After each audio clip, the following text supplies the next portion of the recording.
Hey everyone, Josh here. Thank you once again. Just an incredible experience with my podcast. I had a 2025 recap and it was pretty awesome to see all the countries. I think it was over 28 countries that my podcast was listened to. I think it was like 160 plus cities. Just really cool. Really awesome. Hope everyone's doing well. Today I'm going to talk about something that I've been sitting with this for, well, a little while. And honestly, it keeps coming up no matter what type of dog I'm working with, whether it's reactive dogs, puppies, anxiety cases, even just the basic behavioral scenarios. The common thread isn't actually the dog, it's confusion. The dog training industry doesn't have a dog problem, I think. I think it has a communication problem. If you're a dog owner listening to this and thinking, yeah, I feel lost all the time, well, this episode's for you. So let's dive in. So, what are owners actually dealing with? What I notice is most owners don't come to me doing nothing. They've usually done so much. They come to me having tried everything. And when they say everything, what they really mean is the information, right, that they've received, whether it's, YouTube videos, Instagram clips, another trainer's advice, well-meaning friends, even throw in a vet opinion in there. That's not laziness, right? That's just overload. There's just so much information coming from everywhere, all angles, right? And when you overload people without a framework, well, they freeze. That's what happens. What are some of these overloaded kind of bearing, confusion type of things that end up happening? You hear one trainer say something like, you have to be more firm. Another says, never say no. Someone else says, all about confidence. Another one says it's all about food. And so instead of explaining when, why, or I guess like for which dog, we argue like one philosophy cancels out all the others. And it really doesn't. It really doesn't. Dogs don't fail because owners choose the wrong method. They fail because nobody explained the big picture. And I think that's important. So, what I mean by that is even me as a trainer who is now a positive reinforcement trainer, this doesn't mean that I just use one method, right? Yes, all the things I do are all positive reinforcement, but that doesn't mean that it's just one way. And I think that there's a lot of confusion there in general.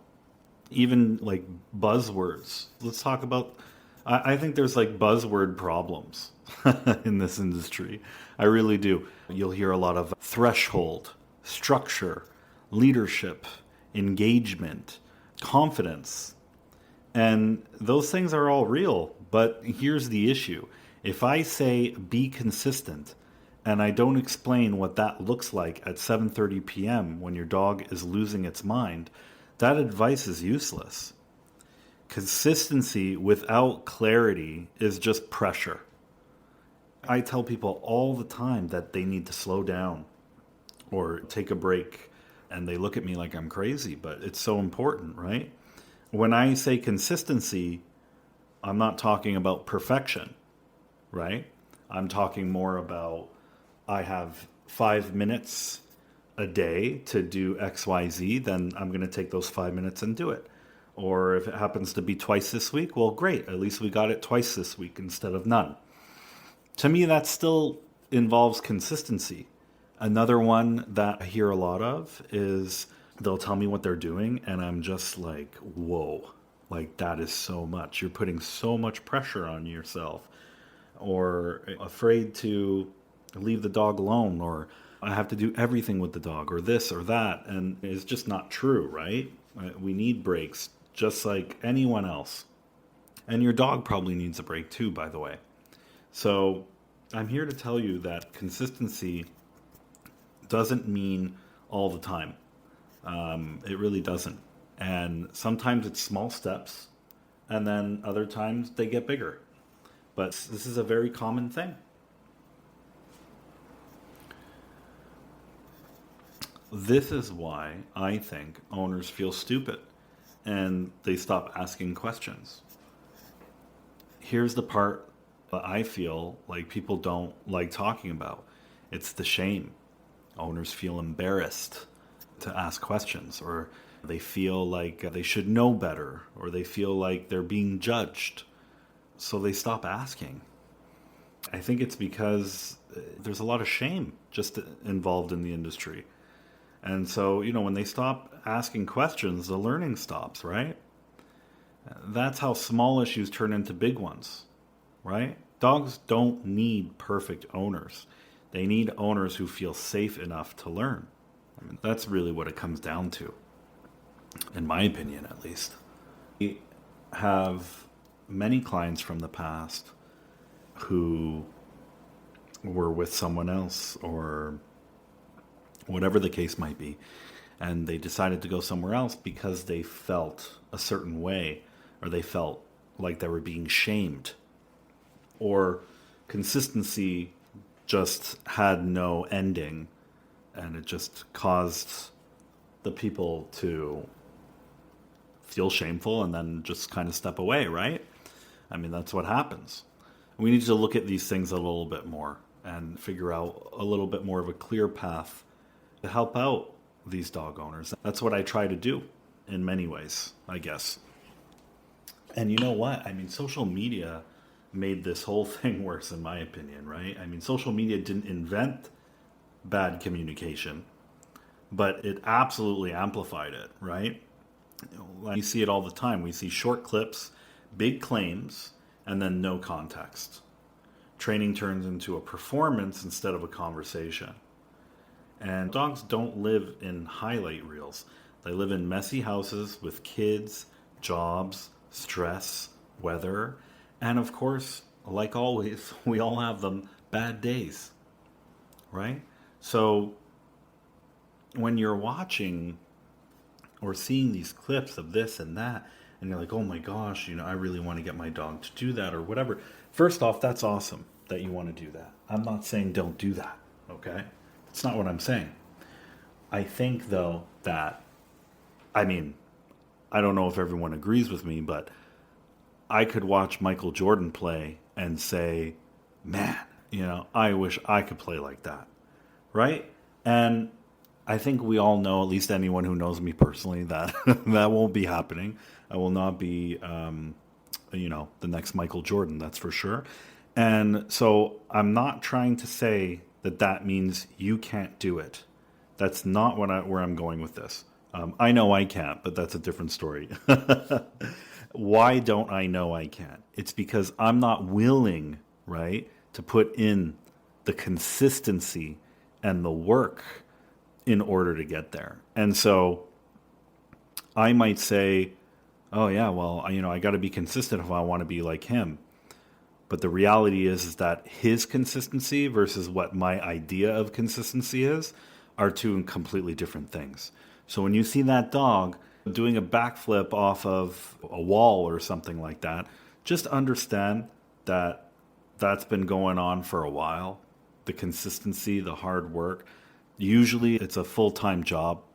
I just want to kind of throw that out there because you see all these things and I find that you feel shamed. And I don't want you to feel like that, I guess, is what I'm trying to say. You know what actually helps dogs change, though?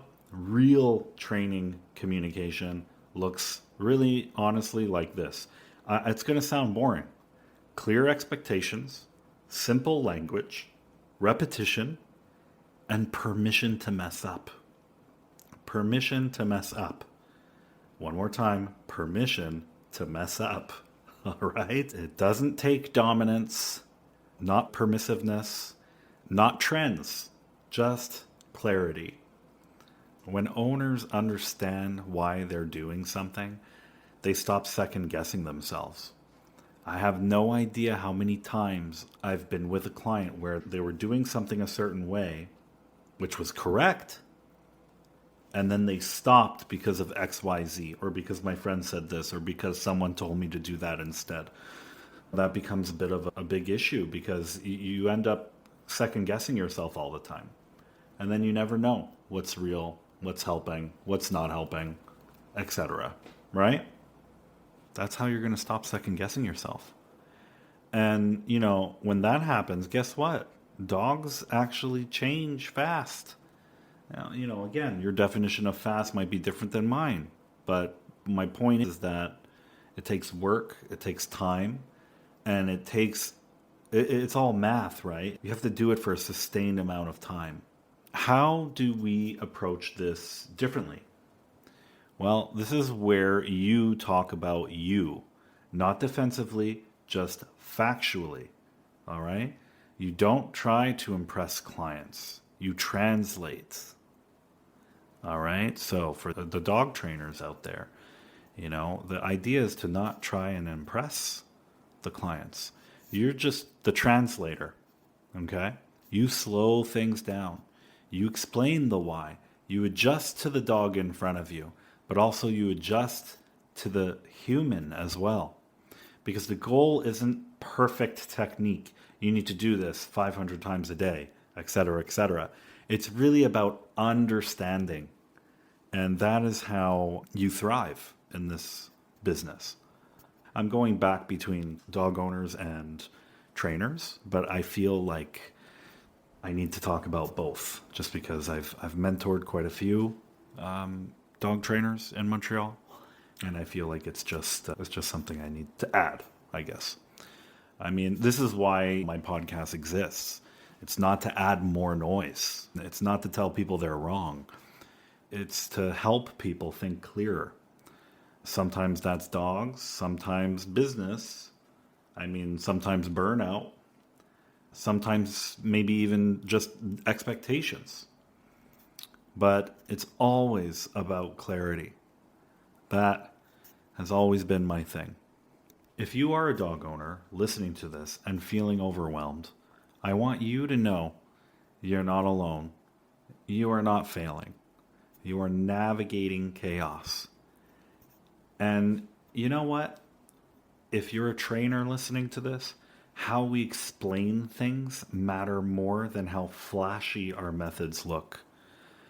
I think that is something that I think a lot of people could relate to. The industry doesn't need louder voices. It needs better communication. And you know what? I'm feeling pretty good about this podcast that I'm doing. Any dog owner, any dog trainer out there who just wants 5-10 minutes of my time, I will sit down and talk to you and help you out. No questions asked, regardless of what's going on.